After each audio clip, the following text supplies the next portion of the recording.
OIC نے سعودی عرب، ترکی اور پاکستان کے درمیان مکہ مشترکہ دفاعی معاہدے کا خیر مقدم کیا ہے۔ یمن، بحرین اور صومالیہ نے بھی معاہدے کو اجتماعی سلامتی اور دفاعی تعاون کو مضبوط بنانے کی جانب ایک تاریخی قدم قرار دیا۔ فلسطینی صدر نے امید ظاہر کی کہ مکہ معاہدہ اسرائیلی قبضے کے خاتمے کے لیے جاری جدوجہد مددگار ثابت ہوگی۔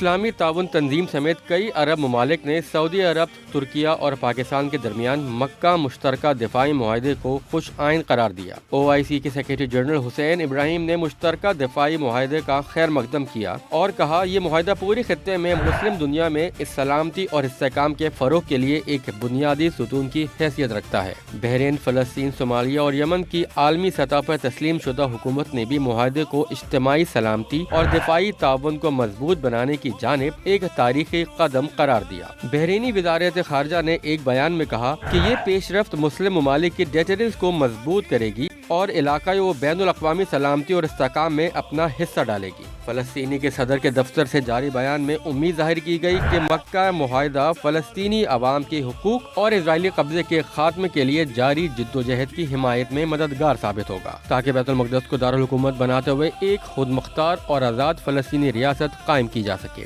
مسلم ورلڈ لیگ کے سیکریٹری جنرل شیخ ڈاکٹر محمد بن الکریم العیسیٰ نے کہا کہ یہ معاہدہ اخوت اور اسلامی یکجہتی کے رشتوں پر مبنی ہے، جس کا مقصد مشترکہ سیکیورٹی کو فروغ دینا اور امن اور خوشحالی کا حصول ہے۔